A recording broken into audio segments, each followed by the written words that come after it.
this is a 1956 D Type, genuine one, not a replica. It's owned by the Jaguar Daimler Heritage Trust, kept at Gaydon, and it's normally on permanent display there. It raced in '56. It raced in the 12-hour at Reims, and it won the 12-hour at Reims. And that year the Reims race was before Le Mans, because they were rebuilding the pits after the '55 disaster. Right. The car then went on to race at Le Mans. Sadly, it didn't win at Le Mans. It had fuel and misfiring problems, and it only managed to finish 6th. So genuine race winner in terms of Reims, and participated at Le Mans. So it's a factory original car. Right. And in those days, of course, Jaguar, they didn't transport their cars to the French tracks, they used to drive them. Yeah. So it would have been driven from Coventry across to Reims, and then down to Le Mans for the Le Mans race, which is later. And there are quite a few pictures of this car with the number plate, which is 393RW. Yeah. And there are some paintings of the car, and the number plate is painted in red. Okay. Because in those days, when it went down to France, it went on trade plates, and you'll probably know trade plates, the letters are always in red. Right. Well, then some years later, when this was when it was in Jaguar ownership, they decided to try and road register it as 393RW. That registration number was already in use. Okay. On a Ford Anglia. Right. So they bought the Ford Anglia, transferred the registration across, so this now wears the registration number that it used when it was at Le Mans, but we now show it in proper white instead of the red trade white. So when the car was built, it ran on petrol injection. Now that's long before the days of electronic fuel injection. Yeah. So that was basically an early version of the Lucas petrol injection. So if anyone knows about Triumph TR5, 6s, 2.5 PIs, it was that type of petrol injection, but it was a bit problematic. So now the car is set up to run on triple Webers. Okay. It's still used. It's not raced. The car's too valuable to race in anger. Right. But they do use it. You can take it out. There are Goodwood stickers on the bonnet, so it goes to places like Goodwood. It will do parade laps and demonstration laps, but not serious racing. Can we have a look at the engine? Yeah, yes. Give me a second. Let me unclip everything.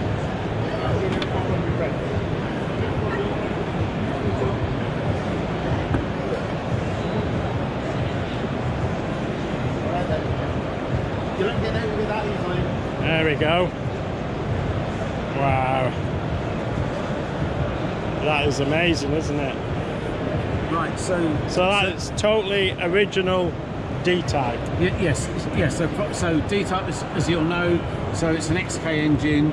For 1956, it was a 3.8 litre engine. It's dry sump. Normally in an engine, obviously you've got a giant oil pan at the bottom, which is about that deep. But to get the engine lower, to get the bonnet line lower, they put a dry sump in, and this huge aluminium tank in the corner, that is the oil tank. That's the oil. So the oil is pumped from that tank in the engine and back into the tank. So there's no sump underneath, and that allows the engine to sit about 4 or 5 inches lower than it would have done production-wise. If you look carefully in the V, you can actually see there's 2 sets of spark plugs in there. Right. So the car never runs on 2 plugs per cylinder, but it has 1 set of hot plugs and 1 set of cold plugs, so that you can actually start the car up cold, and then when it's warmed up you change the plug. You just pop the connectors from one to the other. Other than that, everything else is standard from the point of view of a period race car. The Trust, we tend to talk about racing cars by their chassis numbers. Yeah. So the chassis number for this is XKD 605. D for D Type, obviously. Yeah. The 6 is the year it was made, 1956. Right. And then 05, so this is long-nosed D Type, car number 5, made in 1956. Brilliant. It was good for about 185, maybe 190 down the Mulsanne straight. which in those days was 5 miles long before they stuck a chicane in the middle to slow it down. That'd be scary, wouldn't it? It would, but then these guys do it for a living, they know what they're doing. Yeah. But the interesting thing is the driver doesn't know he's doing 190 miles an hour, because when you get around to looking at the cockpit, there is no speedo. Right. Because when you're racing, there's two important things to look at. Can we have a look at that? One is the rev counter, because you will have been told what your rev limit is. So there's a rev counter which you can see when you're around the other side, Yeah. but there's no speedo. The other important thing that the driver's looking at is basically in front of him, the car in front, is he catching him, and where does the track go? Yeah. So he doesn't need a speedometer. You haven't time to look at the speed. Exactly. Well, someone else is doing lap timing and nowadays electronic timing and so on. So it's quite common in race cars not to have a speedo. And believe it or not, this car, because the trust still use it, the trust policy is if a car is used on the road, it's MOT'd. So this car is run with a valid MOT, and you don't actually need a speedo to get an MOT, which most people don't know about. Very good. Yeah. So coming around the back of the car, so long nose car, and this is the early D types didn't have the fin. Modern aerodynamics on F1 cars is all about downforce, trying to make sure the power goes through the tyres and grips the tarmac. Aerodynamics in the 50s was just about sleek and airflow and making the car go as smooth as possible through the air. And one of the problems on the Mulsanne straight, cars could get subject to side winds and wobble about a bit. Okay. And the whole point about the fin being a vertical fin rather than an aerofoil type thing on F1 cars is that the vertical fin gives you that straight line stability, and stops the risk of being buffeted sideways and stuff. Very good. This unusual hand here in the middle of the five. Is that the boot? Boot? Technically no. There is actually a spare wheel in there and a jack.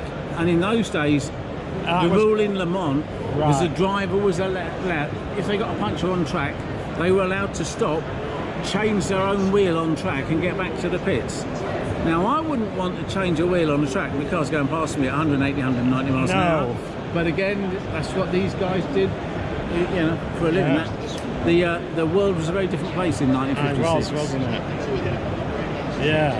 And anyone who's owned any early Austin or Triumph will spot the regulation Lucas lights. Okay. So no expense spent on that sort of thing.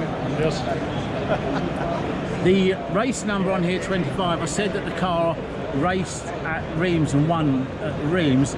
29 is its race number during that race. Yeah.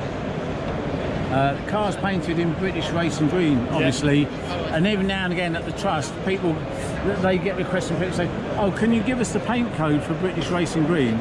Right, the trust have got 4 cars painted in British racing green. They are all different colours, different shades of green, some with a bit of blue in it, because basically they just mixed up a pot of paint by hand in a workshop and it was dark green. so there is no official mix for British green paint. It varied from racer to racer, year to year, and tin of paint to tin of paint, basically. Fantastic. Well, thanks very much. That's okay. Thanks for showing us around this fantastic D Type. I'll have to put the bonnet down. Yeah, go and put the bonnet down and I'll carry on videoing. Okay. Thank you.